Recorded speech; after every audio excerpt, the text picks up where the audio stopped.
boy is in the locker room shower with his father after a swim in the saltwater pool. He looks up at the man with wonder as he soaps up, water washing the suds off his back and down his long legs. The father dries the boy and wraps a towel around him. Outside the showers, they rinse their bathing suits in the big square sink and run them through the double-rolled wringer. The boy asks if he can turn the cast iron crank, and the father says yes, helping him with it when it gets stuck. They walk the gray-painted wood plank floor, the boy sliding his feet on the wet, slippery spots, the father saying, "Be careful." At their changing room, the father spins the black numbered dial of the combination lock and it snaps open.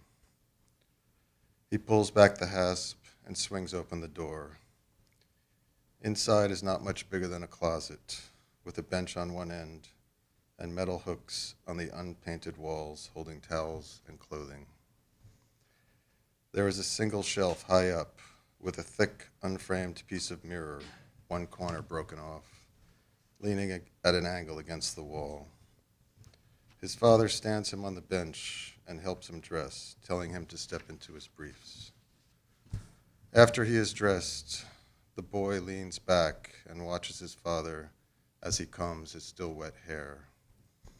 When he is done, he takes a last look at his reflection and runs his thumbs over his eyebrows, smoothing them.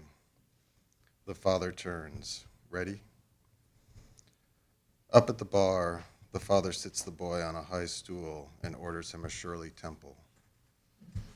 No, I want a James Bond.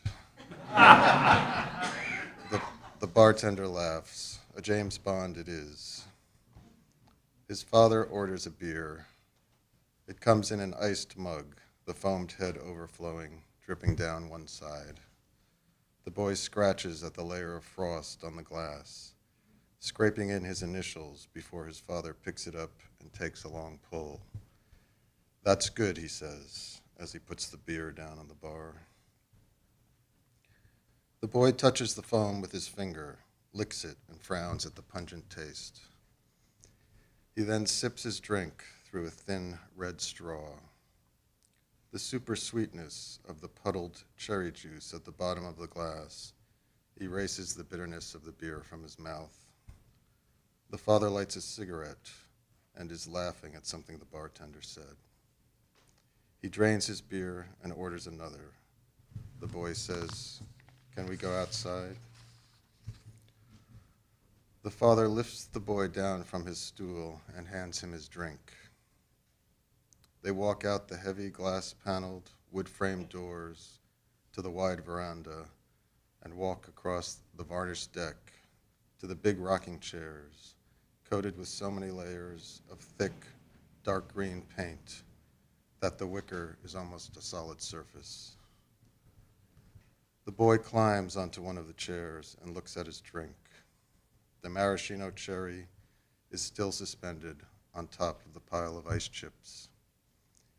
He takes the plastic stir stick with the blue and white flag and the letters LYC impressed on it and spears the cherry.